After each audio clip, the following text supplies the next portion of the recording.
Hey, what's up, you guys? FilmFan0599 here again, and welcome back to the universe of the BlueTubers. And today, on the universe of the BlueTubers, I'm going to be reviewing Nickelback's Feed the Machine.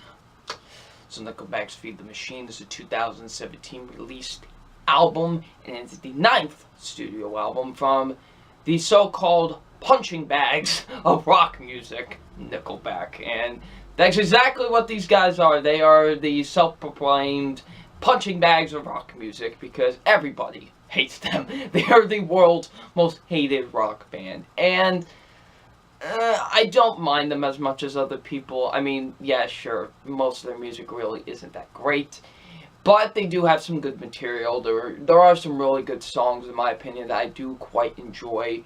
But, yeah, there's some really, really bad things like Photograph, but you know, they have had some good songs. I have quite enjoyed some of their stuff that they put out. But the main problem with them is that they can be so formulaic. They really can. It's just kind of music that they just want to put out on the radio. Like, hey, let's just make a radio-friendly hit song for the radio, and that's really their mindset when they're writing music. To me. And, you know, when I heard the first single off of this, the title track itself, Feed the Machine, I was actually quite interested because it was much more heavier than a lot of their other stuff. You know, like, it was kind of like their earlier stuff where it's much more heavier. And I was like, you know, I have somewhat of an interest in this album now since, you know, this kind of song was really good. So, yeah, and, yeah, the album is not that good, really. It really is kind of still, yes. Well, I will say this is much more heavier than a lot of their stuff as of late.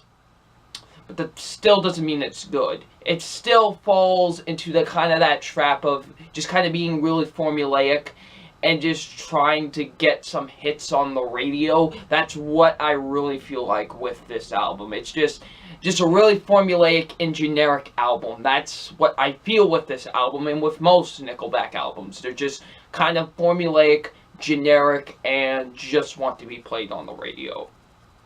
Now, there is some good to this, and I will talk about it. The positive side of this is that some of the production is pretty solid. There is, you know, some pretty solid production on this album. Like, I do like a lot of the guitar work. The guitar work is pretty solid, in my opinion. You know, it does have some nice riffs, some nice solos as well, some nice guitar solos as well in this album. And, you know, the drumming is very, very, very heavy in this, and I like that a lot. And also the bass is really good. Chad Kroeger doesn't sound too bad with his vocals in some songs, like, you know, even though he's really not that great of a vocalist. But in this, he does sound good at some points. There are some points where his vocals really do shine, and they are really good. You know, and some of the songs are pretty solid too. Like I said before, the title track, Feed the Machine, actually do think is quite a really great song. It is really good in my opinion. I have come back to it quite a bit. It is a really good song. It has some really good lyrics to it. Kind of questioning authority a little bit in that song, and that's what I kind of like a lot about that song. And, you know, had some pretty solid lyrics. Chad Kroeger's voice, you know, his vocals sounded actually pretty solid on that song. The guitar work was really great. It was just overall a really good song. I really like that song a lot. It's definitely one of the better tracks off of this album, and it serves well as a title track for this album. For the River is another one that I quite enjoy a lot. I do think that is quite a great song. You know, I love, like, you know, I'm heading for the river. That's just great. Or, like, when it would kind of tone down a little bit, you know, he would sing, like, you know, I'm gonna find you or something like that. And, you know, it's just a really good song too. I really like that a lot. That's another one I've come back to off of this album. But the best song off of this album by far to me is the Betrayal Act 3. That song is actually quite fantastic in my opinion. Like, it has a very unique start. Like, you just hear an acoustic guitar at first in the opening, and then you just hear like the bass and then the drums and the guitar start to come in, and then you hear Chad Kroeger's voice, which he actually sounds fantastic on this song in my opinion. I really do think he actually sounds quite fantastic. The lyrics are great too, like when he would sing, "You just betrayed us," like whenever he would sing that was like fantastic, and it had a lot of power to it. It's just a really fantastic song. It's by far the best song off of this album. It's definitely the song I've come back to the most off of this album. It's really fantastic. But this is where I come in with the negatives, because the negatives really, that this album really does sound really, really formulaic with a lot of its songs. And like stuff like Song on Fire, like they tried to do like these acoustic. Now I'm not saying like rock bands can't do acoustic, much slower songs, because yeah, they can. I've seen bands do it before. Nirvana, Green Day, they've done it perfectly.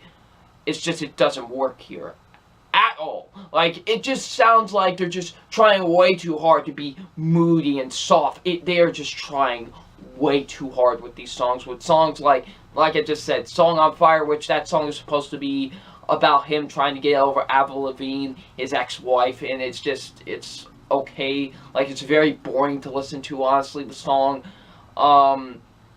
Or, you know, After the Rain, I believe that's what it's called, After the Rain, I believe. It's just, it's not that great either. It's another one of those, like, moody, really moody tracks. Same with Home. Like, really, the most part, really the moody tracks do not work to me at all. Like, they're just, like, they're just trying way too hard to be moody.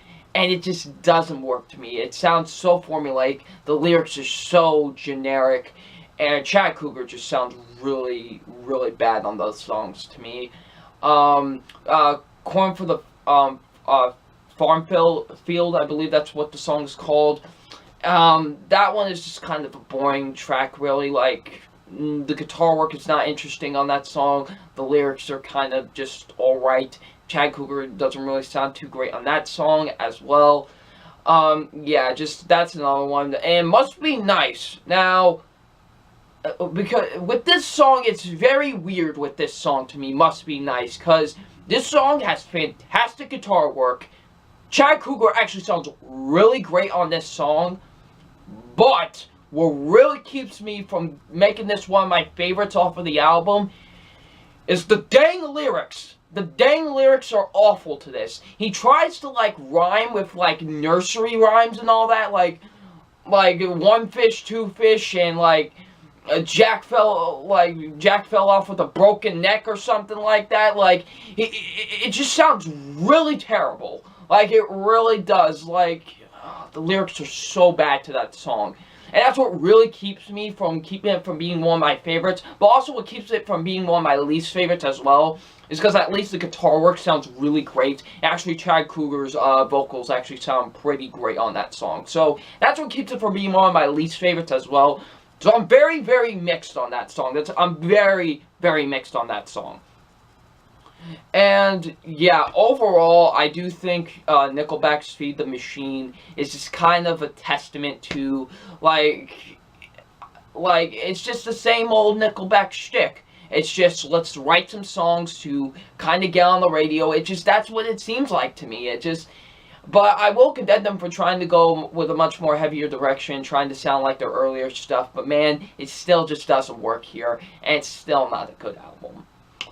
So it's time for my official rating on Nickelback's Feed the Machine. And my official rating on Nickelback's Feed the Machine is a 1.5 out of 5. The only reason why I can't give this a 1, the thing that saved it from getting a 1 is at least the last half of the album didn't sound nearly as bad as like some of the first half of the album. Like, because songs like Silent Majority or like Silent Majority and stuff like that, like, they're fine songs. Like, they're not like some of my favorites or anything, but I didn't feel tortured while listening to them. And the Betrayal Act 1 is a nice little closing track, nice little instrumental, and it kind of wraps up the album pretty nicely to me. So yeah, that's what really kind of saves the album from getting like a 1 to me. So yeah, but besides that, it's kind of just another generic Nickelback album that you're literally going to forget in like a day or so. It is not that good. I didn't enjoy it. Definitely deserves a 1.5 out of 5. So, if you've listened to Nickelback's Feed the Machine, what did you think of it? Leave in the comment section below. I'm FilmFan0599, and we'll see you about later. Peace.